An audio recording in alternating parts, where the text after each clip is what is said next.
Mesdames, Messieurs, bonjour. Merci de regarder la RTS. On se retrouve pour un nouveau numéro de votre émission Point de vue en ce dimanche 10 août 2014. J'ai le plaisir de recevoir le docteur Ousmane Sène, directeur du WARC, le Centre de recherche ouest-africain, professeur de littérature américaine à l'Université Cheikh Anta Diop de Dakar. Il n'en est pas moins observateur de la scène politique. Professeur, bonjour et bienvenue. Bonjour et merci de cette invitation pour une émission de qualité. Merci. Alors, dès l'entame de cette émission, donc, justement, nous allons essayer de parler du sommet États-Unis-Afrique qui vient de se tenir dans le courant de la semaine. Une rencontre qui a vu la participation de plusieurs chefs d'État africains, avec bien sûr le président Barack Obama, qui a essayé, semble-t-il, de se redéployer, l'Amérique bien sûr, sur l'Afrique. Alors, peut-on parler d'une nouvelle politique africaine des États-Unis? Oui, assurément. Qui commence d'ailleurs par ce qu'on pourrait appeler, nous les littéraires, une sorte d'ironie tragique. Parce que l'ironie tragique, c'est toujours une situation où le personnage est rattrapé par une faute qui est là et dont il n'est pas tellement conscient. Mais ne voilà-t-il pas que Ebola s'invite dans cette fête-là et que d'ailleurs toutes les télévisions américaines disaient que bon, la maladie de Ebola risque de porter ombrage à ce sommet-là. En plus de ça, ajoutons aussi que les prémices de sécheresse qui se prononcent un peu au Sénégal, espérons que ce ne sera pas comme une sécheresse, mais c'est très intéressant parce que cela montre en même temps que autant il y a des peurs par rapport à l'Afrique, autant ces peurs-là ne devraient pas pousser les gens à mettre l'Afrique en quarantaine parce que tôt ou tard l'Afrique les rattrapera. Bon, c'est un peu morbide, mais je crois que c'est ça parce que on est dans un cadre universel et l'Afrique ne peut pas être mise en parenthèse. C'est véritablement un nouveau déploiement des États-Unis en Afrique. Il est vrai que l'Amérique a toujours été présente en Afrique. Si vous prenez l'exemple du Sénégal, vous avez beaucoup d'institutions qui ont toujours été là pour la coopération afro-américaine. L'USAID, le Corps de la paix, chez nous les universitaires, beaucoup de programmes de bourse comme le programme Fulbright qui permettait aux gens de se bonifier. Mais cette fois-ci, il s'agit d'une présence physique des infrastructures économiques et industrielles des États-Unis en Afrique. Pourquoi? Pour la simple raison que le président Clinton a fait un constat et il l'a fait lors d'un panel organisé avec lui et des industriels américains et des industriels africains. Ce qu'il a dit est très symptomatique de la situation telle qu'elle se présente. Il me semble que maintenant, on ne dit plus que l'Afrique a besoin des autres. On dit que les autres ont besoin de l'Afrique. Il l'a dit d'ailleurs de manière très intéressante. Il a dit l'Amérique a autant besoin de l'Afrique que l'Afrique a besoin de l'Amérique. Et il est revenu en disant, je crois que même l'Amérique a plus besoin de l'Afrique. C'est très intéressant de la part d'un président des États-Unis. Et il y a aussi un autre élément. C'est le président Clinton qui l'avait dit. C'est le président Clinton qui l'a dit. Parce que justement, il y avait un panel. C'est Obama qui a invité, mais vous savez qu'Obama et Clinton sont très proches. Alors, je dis ceci. Pour la première fois, l'Amérique reconnaît l'utilité de l'Afrique et la nécessité de coopérer avec l'Afrique. Au point qu'il y ait ce sommet-là, je crois qu'on va vers des choses très sérieuses qui vont peut-être bientôt se manifester sur le continent africain. Donc l'Amérique n'a pas été absente du continent, vous le disiez, mais peut-être aujourd'hui, vous allez être d'accord que elle est l'Amérique devancée par la Chine, par exemple. On dit d'ailleurs de façon péremptoire que ce sommet n'avait qu'un seul objectif, essayer de voir comment rattraper la Chine dans le continent africain. Eux-mêmes l'ont dit, un des responsables du gouvernement américain, ou quelqu'un d'autre en tout cas l'a dit, il a dit ceci de très clair. Pendant longtemps, nous avons laissé l'Europe faire en Afrique. Pendant longtemps, nous avons laissé la Chine en Afrique. Il est maintenant temps que nous nous déployons. C'est un discours très clair. Parce que de toute façon, les constats sont là. La population, l'Afrique est l'un des continents où la population est la plus jeune au monde.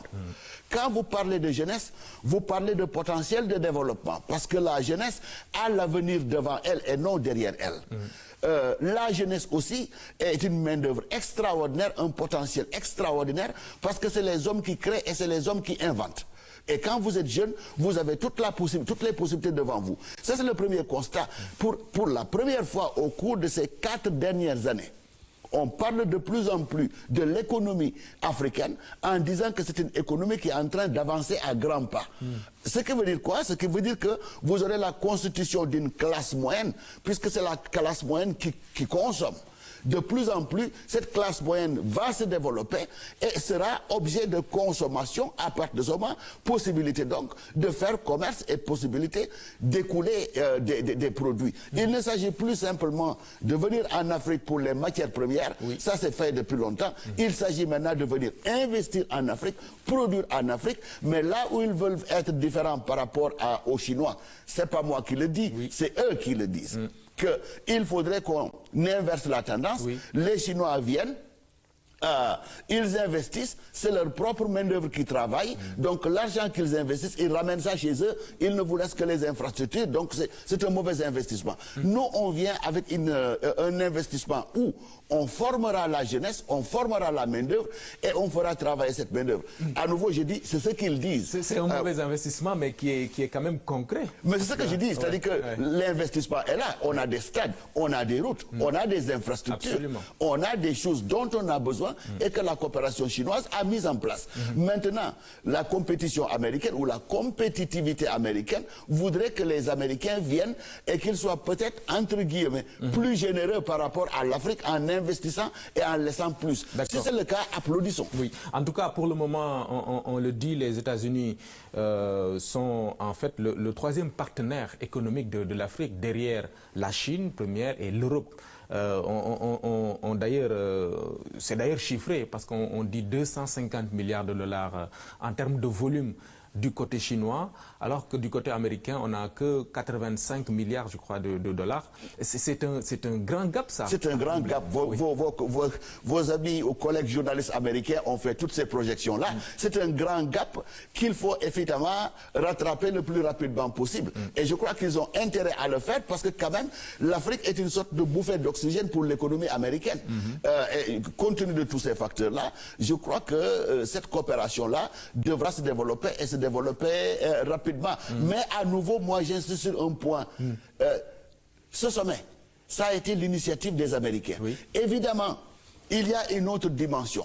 En tant que 44e président des États-Unis et en tant que président, le seul président noir des États-Unis, dont le père venait de l'Afrique, je crois que quelque part il y avait un élément symbolique, le besoin pour Barack Obama de faire quelque chose par rapport à l'Afrique et quelque chose d'original. Un devoir de reconnaissance. Ou devoir de reconnaissance, peut-être devoir de reconnaissance, devoir de reconnaissance historique. Le passé, le présent, tout cela, mais il ne pouvait pas le faire s'il n'y avait pas des raisons économiques qui le justifient. Absolument. Quelle que soit la volonté de Barack Obama de vouloir réunir ou rapprocher l'Amérique de l'Afrique, s'il n'y avait pas ce socle économique, ce besoin économique, eh bien, les milieux industriels et économiques n'auraient pas suivi. Donc l'intérêt est évident. L'intérêt est absolument évident. Et je voudrais d'ailleurs par rapport à cela dire qu'au fond, il ne faut pas aussi qu'on oublie. L'Afrique a toujours été une source d'intérêt quand même pour les Américains, pas dans le domaine économique peut-être, mais dans d'autres domaines. Je rappelle que la grand-messe des études africaines se passe une fois par an dans un seul pays au monde, c'est les États-Unis. C'est ce qu'on appelle African Studies Association. Vous ne pouvez pas savoir, c'est des milliers d'universitaires qui se retrouvent. Et je ne vois pas de rencontre de ce genre avec une telle envergure. Et le point focal de ces études-là, c'est l'Afrique. Je voudrais rappeler aussi, mais ça, c'était peut-être très sectaire, que pendant des années, il y a eu, vous vous souvenez, ces sommets qu'organisait un certain révérend Sullivan. Bon, c'était culturel, on en a même organisé ici à Dakar. C'était le sommet africain-américain. C'est des Africains américains qui venaient organiser des conférences. On a eu toutes ces rencontres, on en a encore d'autres, mais cette rencontre, c'est la plus importante. D'accord. Alors, sous un autre aspect, c'est vrai, on l'a dit, on l'a accepté tous, beaucoup d'infrastructures en Afrique portent l'empreinte de la Chine, des infrastructures de grande envergure d'ailleurs. Ça, c'est du concret. Mais pendant ce temps, on a vu que du côté des Américains, on mettait plus l'accent sur les questions d'état de droit, de bonne gouvernance, etc. Est-ce que aussi cela n'a pas contribué à creuser le fossé qu'il y a aujourd'hui entre ces deux pays? Oui, rappelons-nous aussi l'histoire des relations des États-Unis avec l'Afrique. Au fond, pendant longtemps, l'Amérique a soutenu en Afrique des gens qui ne connaissaient même pas l'état de droit. Rappelez-vous l'épisode du Congo-Kinshasa avec le président Mobutu. Rappelez-vous aussi la période de la guerre froide où véritablement l'Amérique n'a pas eu un rôle très louable en Afrique. L'Afrique était une sorte de socle contre l'invasion soviétique et l'invasion des Rouges. Donc la politique n'était pas propre. Mais il faudrait aussi dire que les politiques américains ne peuvent pas initier des politiques étrangères qui vont à contre-courant de l'opinion américaine. L'état de droit, c'est quelque chose de très important pour le gouvernement américain, mais c'est quelque chose de très important pour le gouvernement américain parce qu'il l'est pour le peuple américain. Et aussi, il y a un autre aspect, et là, ils ont parfaitement raison. Vous ne pouvez pas investir dans un pays ou pour avoir le plus petit papier, vous avez quand même la corruption. Il vous faut donner rubis sur ongle. Je crois qu'il y a un certain nombre de facteurs qui devraient être là ou qui devraient être, si vous voulez, promus par ces investissements-là. Cela ne voudrait pas dire que quand même on permettrait aux Américains de nous forcer la main et de nous imposer un certain nombre de choses. Je crois que de toute façon, dans le cas du Sénégal, je ne crois pas que ce soit le cas. Et que de toute façon, dans le cas du Sénégal, il y a des institutions, il y a des hommes qui sont là justement pour défendre cet état de droit-là. Ils n'ont pas besoin... Absolument. L'état de droit, la démocratie, la bonne gouvernance, ce sont des éléments importants pour bâtir une nation. Mais je veux dire, est-ce qu'à force d'insister dessus, parce qu'on a vu quand même qu'avec les Chinois, il y a une sorte de souplesse, par exemple, dans les procédures, alors que peut-être l'Europe ou les États-Unis veulent enfermer, hein, je ne sais pas si je suis un peu dur, enfermer les Africains dans ces carcans-là, alors que voilà, on ne peut pas en dire autant pour eux aussi. Oui, c'est-à-dire que moi je suis ambivalent un peu là-dessus. Autant cela me gêne que les autres me rappellent ce que je dois faire, autant je me rends compte que je devrais le faire quand même. C'est-à-dire que, et pour ça, il y a quand même des pays qui le font et qui s'en sortent très bien. Personne n'ira vers le Cap-Vert, le pays, vers le Cap-Vert pour leur rappeler les questions de droits de l'homme, les questions de transparence, les questions de vertu politique. Ça y est là-bas. D'ailleurs, le président Obama a donné le Cap-Vert comme l'exemple achevé du pays où la démocratie fonctionne sans même qu'on ait à avoir des soubresauts. Je crois que cela aussi contribue à raffermir le socle des nations. Je crois que toute personne qui nous aiderait à faire en sorte que les élections soient plus transparentes au Sénégal, toute personne qui nous aiderait à faire en sorte que les deniers publics soient mieux gérés. Toute personne qui ferait en sorte que, quand même, les retombées de l'économie aillent vers les populations les plus défavorisées, toute personne qui nous aiderait à ça serait la bienvenue. Pour peu que cette personne soit quand même intelligente, pour ne pas constamment me taper sur les doigts et me rappeler ça. Je crois que c'est vu comme une attitude paternaliste. Il y a une façon peut-être de faire en sorte que cet élément-là fasse partie des règles qu'il faut respecter, mais en le faisant de façon à ne pas irriter la susceptibilité ou l'amour-propre des gens. En étant aussi souple, parce qu'on a vu qu'au Sénégal, par exemple, il y a les autorités publiques l'ont d'ailleurs dénoncé, il y a beaucoup de contraintes de rigueur dans les questions de procédure, alors qu'on doit répondre à des aspirations des populations. On doit aller vite, par exemple, pour construire des ponts, des routes, etc. Alors que parfois, là aussi, c'est compliqué. On a des bailleurs ou des pays partenaires qui disent, mais il faut respecter ceci, il faut respecter cela. Oui, je me rappelle d'ailleurs la boutade du président Abdoulaye Wade, une fois à la télévision, il disait exactement ceci. Si vous signez un accord avec les Européens ou les Américains, les Occidentaux, vous attendez près d'un an avant de voir le plus petit rond. Mais si vous signez avec les Indiens ou les Chinois, à la limite, ils peuvent vous dire, voilà les valises, elles sont prêtes, vous pouvez rentrer avec. Donc je crois qu'il faut ça. Et d'ailleurs, par rapport à cette coopération, plus j'y réfléchissais, plus je me disais, au fond, les gens pensent à toutes les contraintes par rapport à la coopération avec les États-Unis, mais ils n'ont pas pensé aux procédures. L'Amérique est particulièrement procédurière. Il y a énormément de règles qu'il faut suivre. Et je crois que c'est ça d'ailleurs qui a fait que l'AGOA, qui était une bonne initiative du président Clinton, a échoué. Parce que les barrières qu'on avait mises pour que les Africains se mettent en règle avec ça étaient impossibles. Aujourd'hui, d'ailleurs, les pays africains demandent un renouvellement. Ben oui, je vous donne un exemple. Essayez donc d'introduire un produit agricole aux États-Unis. Il y a tellement de normes. D'ailleurs, parmi les papiers que l'on vous fait signer pour entrer aux États-Unis quand vous voyagez, ils vous disent, est-ce que pendant les 2 ou 3 jours qui ont suivi votre voyage, vous êtes allé dans une ferme agricole? Est-ce que vous avez pris là-bas des fruits? Vous savez pourquoi? Parce qu'ils se disent que quelque part, il y a des germes que vous risquez d'introduire aux États-Unis et de détruire l'agriculture américaine.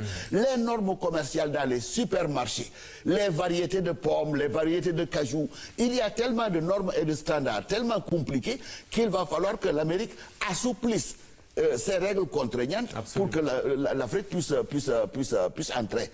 Donc, autant au niveau de ces règles d'ordre politique que des règles d'ordre économique et industriel, il va falloir qu'il y ait une sorte de via média qui puisse faire que l'Afrique puisse être compétitive par rapport aux normes américaines. Il y a aussi la question de la perception que les Américains en général ont du continent africain. Le président Macky Sall en parlait d'ailleurs lors du sommet. Je veux dire, il y a une posture ou une approche généraliste, je veux dire. On dit, mais l'Afrique c'est comme ça, sur la base de la situation que vit 1 ou 2 pays. Ça aussi, c'est à revoir. C'est à revoir, mais je crois que de ce point de vue-là, il appartient aussi bien aux Américains qu'aux Africains de faire un geste pour que cela change. Effectivement, cette perception négative ou négativiste de l'Afrique est toujours là. Elle est toujours là. Dès que Ebola a fait son apparition, et dès qu'il y a eu 3 Américains qui en ont souffert, toutes les chaînes américaines, c'était l'Afrique Ebola, l'Afrique Ebola. Ça renvoie à quoi? L'Afrique des épidémies, l'Afrique des maladies, l'Afrique pauvre, l'Afrique où rien ne marche. Et ça, c'est tellement ancré dans l'esprit occidental qu'il est très difficile de changer ça. La seule manière de changer ça, c'est de voir un peu au niveau des communications et aussi avec, si vous voulez, cette arrivée peut-être que l'on espère massive des investissements américains, que l'idée puisse changer. Mais cela ne veut pas dire qu'il n'y a quand même pas des Américains qui viennent au Sénégal. Il y en a beaucoup qui viennent et qui partent avec le côté positif de l'Afrique. Je peux vous en dire quelque chose. Chaque année, je reçois une centaine d'étudiants et presque une centaine de chercheurs venant des États-Unis. Mais ces jeunes étudiants, quand ils partent, ils sont tout malheureux et ils cherchent à tout faire pour revenir en Afrique. Ça, c'est un fait. Mais combien de jeunes Américains viennent par rapport à la masse des jeunes Américains? C'est ça la grande question. Donc cette image de l'Afrique-là devra être relookée. Et que l'Afrique se présente sous d'autres aspects. Bon, je vois des possibilités. Très souvent, il y a des pays africains qui font passer des passages publicitaires dans des chaînes américaines comme CNN, qui montrent vraiment la beauté de ces pays-là. Bon, ce genre de créneau est à explorer pour qu'on sache qu'il n'y a pas que les singes et il n'y a pas que les épidémies et que la jungle en Afrique, il y a autre chose. Absolument. Plus de 30 milliards de dollars donc à titre d'aide publique et d'investissement privé. Vous avez parlé tout à l'heure de l'AGOA, qui a été un échec. Et il y a même un renouvellement en vue de cet accord de libre-échange entre les États-Unis et le continent africain.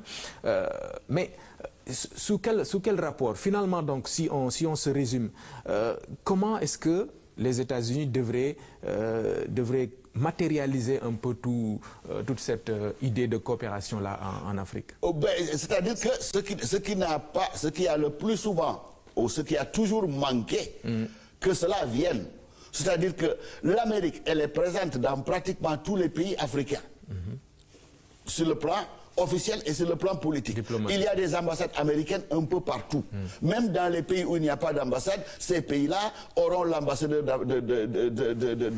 des États-Unis, par exemple, qui est au Sénégal, qui va couvrir la Guinée-Bissau. Donc cette présence-là est visible, elle est là.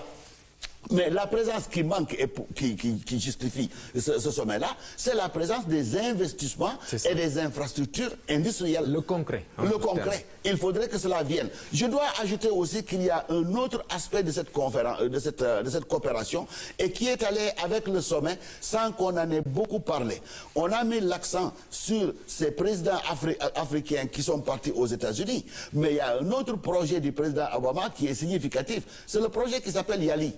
Young African Leaders Initiative. L'idée étant que chaque année, des milliers de jeunes Africains seront formés sur le leadership et sur un certain nombre d'aspects pour que ces jeunes-là contribuent à prendre en charge le développement de l'Afrique. Il y a déjà 500 jeunes Africains qui étaient là-bas, dont je crois 13 Sénégalais, qui sont revenus. Mais le projet est déjà mis en place. Au Sénégal, par exemple, il y a 3 institutions qui seront chargées de la mise en œuvre de ce projet YALI. Donc ces dizaines de milliers de jeunes qui seront formés au bout de 4 ans devront peut-être avoir, en plus de ce qu'ils avaient, c'est pas une table rase, en plus de ce qu'ils avaient, les moyens d'être compétitifs par rapport, si vous voulez, au marché international et d'intégrer aussi la chose qu'il faut, je crois, développer ces jeunes leaders, ce sens civique et cet engagement citoyen-là. Je crois que c'est très important. Absolument. Alors, Ebola, on en parle, la maladie s'est donc imposée au sommet et a mobilisé pratiquement toute la communauté internationale aujourd'hui. Mais déjà, vous le disiez tout à l'heure, un traitement d'ailleurs a été testé sur des Américains qui ont contaminé un peu le virus. Est-ce à dire que l'Amérique peut-être a les moyens un peu d'aider l'Afrique à avoir un vaccin, par exemple, contre cette Non, il y en a même qui sont allés plus loin. Il y a des gens qui ont posé la question, est-ce que finalement l'Amérique n'avait pas déjà le vaccin? C'est ça. Mais s'ils n'avaient pas le vaccin, ils sont certainement très près de l'avoir, parce que ça fait des années qu'ils sont en train de travailler là-dessus. Et les projections disent que d'ici 2015, ce vaccin devrait être mis au point. Parce que l'Amérique a un centre qui se trouve d'ailleurs dans l'État de Géorgie, à Atlanta, qui s'appelle le CDC, Center for Diseases Control. Ce centre-là est spécialisé véritablement dans le travail avec les maladies, les pandémies. Et je crois qu'il y a un travail extraordinaire qui est en train d'être fait là-bas. Et d'ailleurs, les 2 Américains qui ont été évacués vers les États-Unis, ils ont été évacués vers ce centre-là. Et le diagnostic dit qu'ils sont en train de remonter la pente. Donc on est en train peut-être de leur inoculer des injections qui pourraient peut-être travailler pour réduire à néant l'Ebola. Si c'est le cas, c'est une autre dimension de la coopération et nous ne pouvons que nous en féliciter.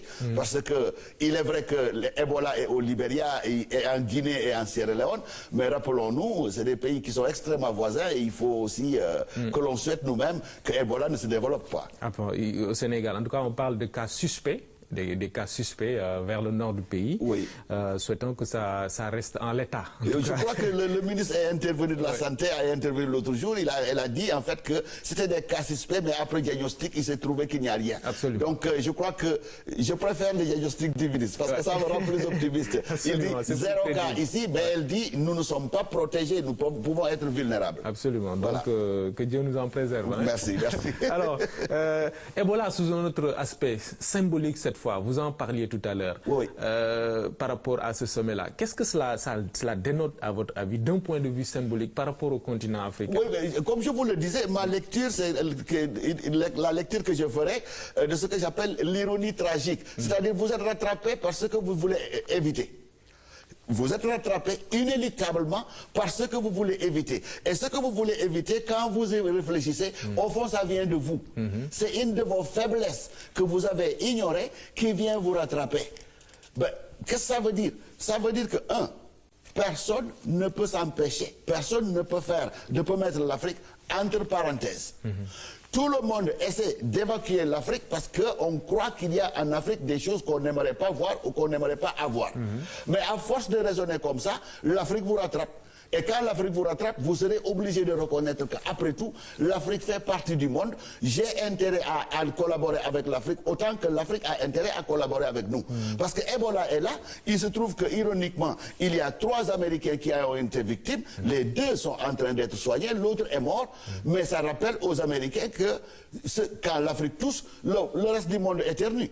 Et que donc l'Afrique, la pauvreté de l'Afrique, la misère de l'Afrique, les difficultés de l'Afrique ne devrait pas être une panacée pour les autres. Ça devrait être une menace, un risque pour les autres. D'ailleurs, les questions de sécurité et de terrorisme le prouvent bien. l'Afrique est le ventre mou du terrorisme, comme on le dit un peu partout, mais c'est justement parce que l'Afrique est faible et que l'Afrique est pauvre que bon, des gens peuvent venir donner des milliers de dollars et recruter à tour de bras au niveau des populations africaines désœuvrées et démunies. C'est ça. Donc ces choses-là sont des choses contre lesquelles il faut lutter. Et je crois qu'une bonne lecture d'Ebola, enfin, c'est un peu morbide, mais enfin, une bonne lecture d'Ebola n'est là que pour rappeler aux gens que, d'abord, de toute façon, l'Afrique est aussi agréable que les États-Unis, sinon plus, parce qu'il y a des hommes qui vivent là-bas. Hein?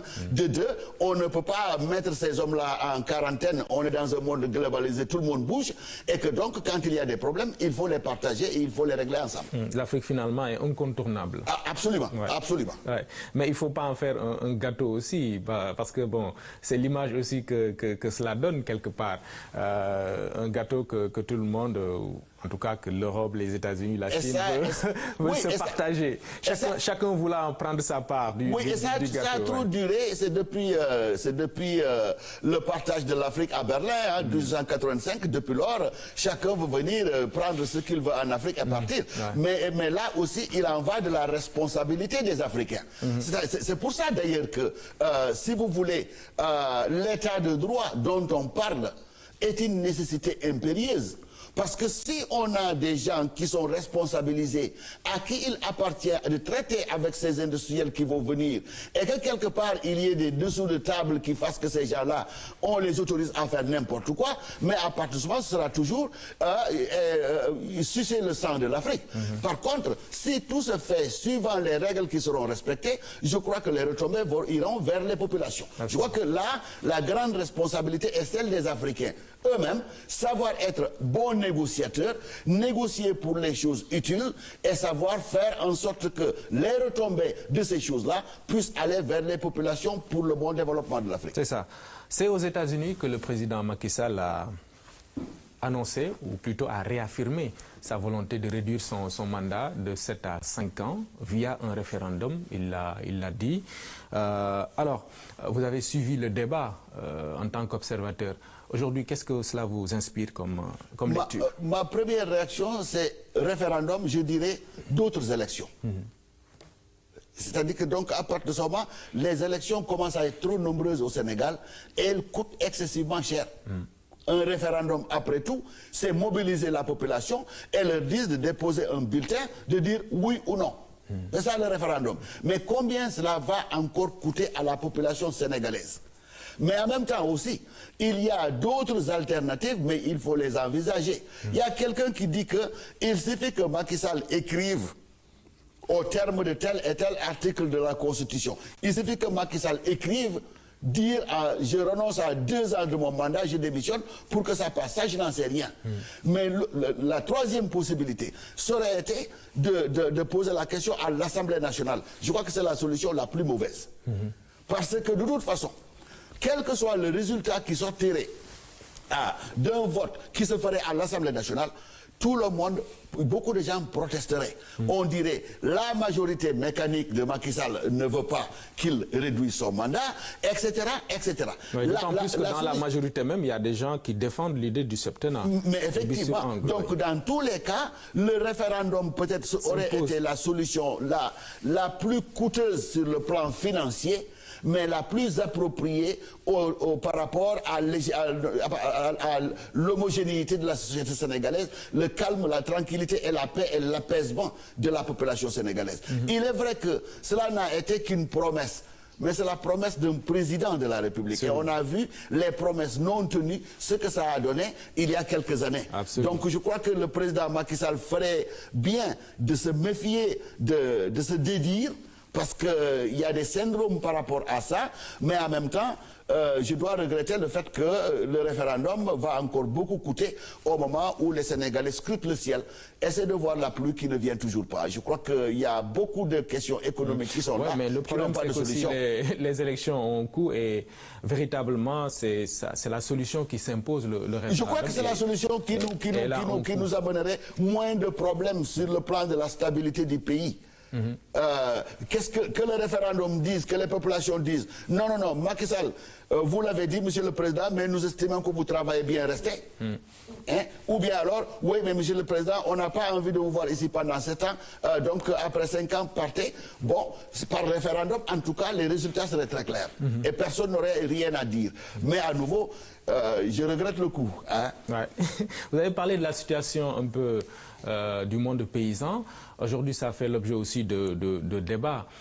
C'est vrai qu'on n'en est pas à une situation catastrophique, mais quelque part, il y a des familles paysannes qui vivent des situations difficiles. C'est confirmé. Alors, comment est-ce qu'on peut, par exemple, je reviens aux États-Unis, s'attendre à une sorte de soutien du Sénégal par rapport à la politique qu'il est en train de déployer sur le monde rural? Ah ben s'il y a s'il y a une situation d'urgence, je crois que le Sénégal peut-être acceptera de dire qu'il y a une situation d'urgence au Sénégal et que il faut l'aider. Encore que il y a des années derrière, il y avait une situation similaire, mais les autorités sénégalaises n'avaient pas voulu mettre ça sur la table des voilà, ils n'avaient pas voulu internationaliser le problème. Bon, il est vrai que si cette situation sévit, il va falloir encore sortir plus d'argent pour venir en aide aux populations qui seraient ainsi affectées, parce que quand même c'est la même population. Nous ne cultivons peut-être pas ou nous n'allons plus au champ, mais quand même nous avons tous des parents qui sont dans les villages qui travaillent, et que donc ça sera une situation qui va nous interpeller, et que peut-être ce serait l'occasion aussi pour des pays comme les États-Unis de se déployer davantage pour aider. Mais je crois que la solution, c'est ce qui est en train d'être fait. On se rend compte qu'une agriculture qui est fondamentalement une agriculture pluviale, qui ne dépend que de la pluie, n'est pas très viable. Il faut trouver d'autres alternatives, d'autres solutions, des barrages. Il y a un problème avec voilà, d'autant plus qu'on est à un moment où les changements climatiques sont en train de tout perturber. Il faudrait donc voir des alternatives par rapport à l'eau souterraine, par rapport à d'autres sources d'approvisionnement en eau, pour que notre agriculture soit plus viable, à l'instar de ce qui se fait dans le nord du Sénégal. Parce que ces gens-là qui sont en train de faire l'agro-business dans le nord, qu'il pleuve ou qu'il ne pleuve pas, je crois qu'il y a l'eau du fleuve qui peut quand même alimenter les activités. De ce point de vue-là, il y a beaucoup de choses à faire. Le problème de l'agriculture, c'est comme le problème de l'électricité. On ne peut plus se permettre d'utiliser les mêmes solutions qui ont donné peut-être leurs opportunités, leurs possibilités, mais aussi qui ont révélé leurs faiblesses. Il faut donc des alternatives. Et ça rend encore plus important la nécessité pour les États-Unis de reconnaître les questions liées au changement climatique. Absolument. Pendant longtemps, le gouvernement américain n'a jamais voulu entendre parler de changement climatique. C'est justement récemment que Barack Obama est en train de faire des discussions autour de ça et de reconnaître qu'il y a un changement climatique et il y a des pays qui sont principalement responsables pour ce changement économique, climatique à cause de leur industrie polluante. C'est ça. D'accord. Le procès Karim Wade, c'est une autre actualité également. Procès renvoyé jusqu'au 18 août prochain. Entre bataille de procédure, maladie d'un co-prévenu, etc. Alors, vous suivez également l'évolution de cette affaire, de ce procès. Qu'est-ce que cela vous inspire? Vous en dites quoi? Il y a beaucoup de bruit autour de ce procès. Beaucoup, énormément. Et il y a des observateurs qui disaient, mais dis donc, il n'y a pas que Karim Wade qui est poursuivi, il y a d'autres personnes qui sont poursuivis. Mais on peut comprendre pourquoi il peut y avoir beaucoup de bruit autour de ça, parce que Karim Wade, quand même, c'est le fils de l'ancien président Abdoulaye Wade, et tout cela signifie beaucoup de choses. Il ne pouvait pas ne pas y avoir de bruit autour de cela. Il y a les querelles de procédure, mais je crois que aussi pour tout procès, il faudrait nécessairement que l'on s'appesantisse sur les procédures, ça c'est les préalables. Il faudrait que la défense et l'accusation s'entendent sur les conditions dans lesquelles va se dérouler le procès. Et le troisième élément, c'est que même si le procès n'était pas un procès politique, on l'a politisé. D'abord, vous voyez un peu les avocats de la défense, ils appartiennent pratiquement tous au même parti politique. Et vous voyez tout ce qu'il y a dans les journaux, ce qui fait que la dimension politique de ce procès, je n'ai pas dit que l'on est en train de suivre Karim Wade pour l'empêcher d'être un rival potentiel du président Macky Sall en 2017, ce n'est pas ce que j'ai dit. Oui, on l'a compris. C'est pas un procès politique, mais c'est un procès quand même qui a une dimension politique. Ouais. Voilà, voilà.